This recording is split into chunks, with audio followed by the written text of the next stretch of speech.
Hello, my name is Jasmine and I'll be talking about Enterococcus faecium today. Enterococcus faecium is a gram-positive gamma hemolytic or a non-gamma hemolytic bacterium which is present in both humans and animals.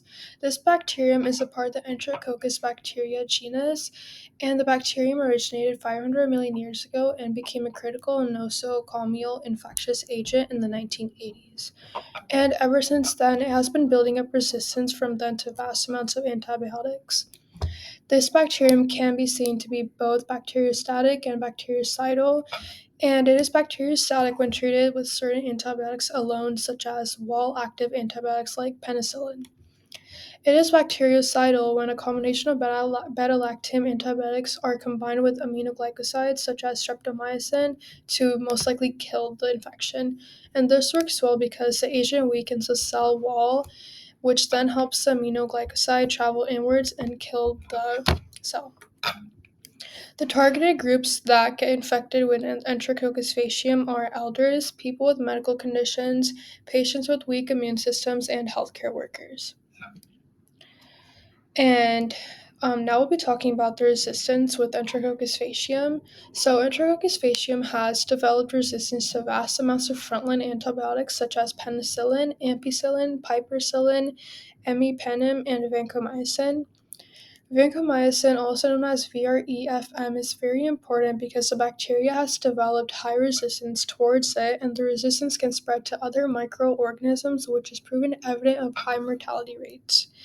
VREFM is evolving through genetic mutations and adhering to new genes through horizontal gene transfer, leading to forming stronger resistance against more stronger antibiotics like daptomycin or aridomycin.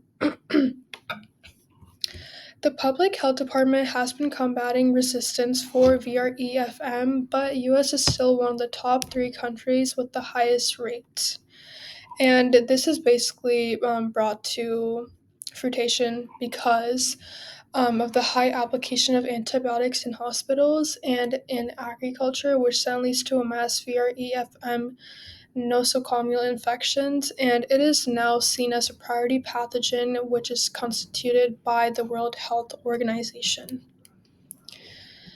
How Enterococcus so how you are able to identify Enterococcus faecium are through these symptoms: fever, chills, fatigue, headaches, abdominal pain, pain or burning during urination, nausea, vomiting, diarrhea, shortness of breath, chest pain, stiff neck, and swollen or red gums. The transmission of Enterococcus faecium is through fecal and oral transmission, which is the most common way of transmission, and this is basically when individuals don't wash their hands properly after using the restroom.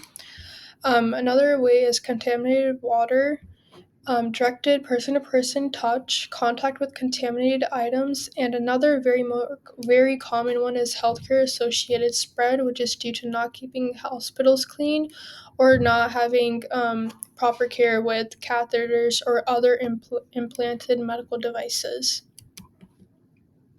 So now we'll be talking about the infections correlated to Enterococcus faecium. Generally, Enterococcus is part of a lot of GI infections, which can lead to intravenous abdominal or biliary tract infections, as well as UTIs. The more severe illnesses are bacteremia, infective endocarditis, and infections of the nervous system. And once again, this is all spread out like more commonly in clinical settings, and it's usually more associated with catheters or other implanted medical devices. Connecting back to what we said right now, common places that Enterococcus faecium targets are and is the GI tract, urinary tract, bloodstream, heart, wounds, abdominal, pelvis, and the nervous system. So, how can we prevent this? You can prevent the infection of Enterococcus faecium by regularly washing your hands with soap and water and using hand sanitizer. Another big one is relying heavily on antiseptics and practicing good hygiene with antibiotics as well. Taking into consideration the healthcare setting, it is very important to clean your hands before and after caring for wounds or whenever you touch a medical device. And it is also important to clean your hands before and after using the restroom or whenever you are cooking. Hospitals that do practice strict cleaning, isolation, disinfection, and sterilization protocols not only protect themselves, but they also protect their patients. It is also important to wear the correct PPE when coming across bodily fluids to avoid the um, cause of any contractions with the infection through splashes of some sort or any correlation. It is also important to let healthcare providers know if you are aware of someone who has enterococcus. It is important to let them know so then you can help them find cures, and it's better to treat it earlier than later. This is just a slide to kind of project the first step in protecting yourself, and it is the easiest step, and that is the 20-second hand washing rule. Basically, you have probably seen this a lot, and it's just washing hands for 20 seconds. And a good way to kind of like keep yourself on track with the 20 seconds is by singing a happy birthday song twice or whatever song that you prefer. And the methods for proper hand washing is lathering your palms and then the back of your hands between your fingers and under your nails.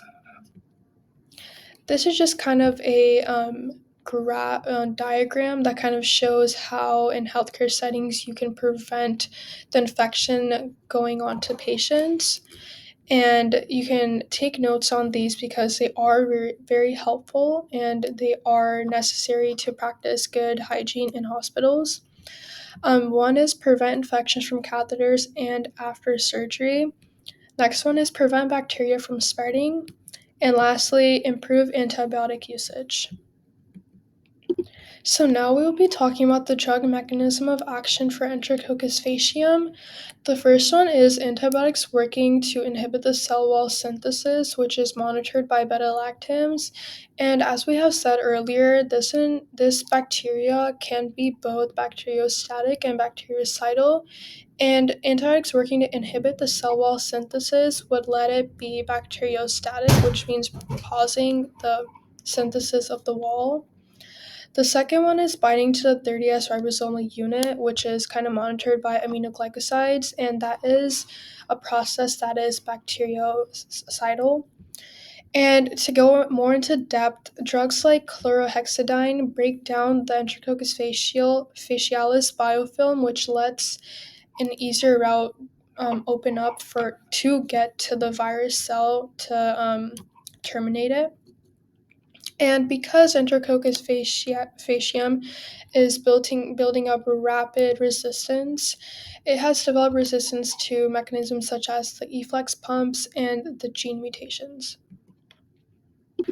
Okay, to now conclude, Enterococcus faecium has developed strong resistance to antibiotics, and it has been doing that since the 1980s. And especially, it is most resistant to vancomycin, which makes it one of the most dangerously acquired pathogens worldwide, and it is constituted as a priority pathogen by the World Health Organization. The most highly risked populations that it affects are elderly patients, um, individuals with weakened immune systems or chronic conditions, and it spreads easily throughout the healthcare settings. So the cause of resistance is overuse of antibiotics in hospitals and agriculture, and that allows the Enterococcus faecium to kind of transfer over to other cells and bacteria, and basically terminate the normal cells and spread in your body. And how you can prevent and control this is by the first step, which is proper hygiene and being able to wash your hands properly and for 20 seconds. Another important one is using antibiotics sufficiently and professionally. Proper disinfection and infection control practices are essential to limit the spread and impact of VREFM. Okay, so we have a small quiz, 3 quick questions. So the first one is shortness of breath is one symptom of Enterococcus faecium. True or false? I'll give you guys can take about 10 seconds to kind of think about this.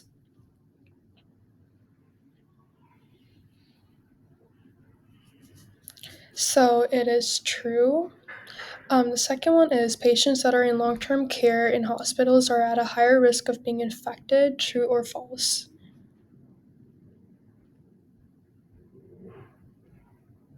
And that is false.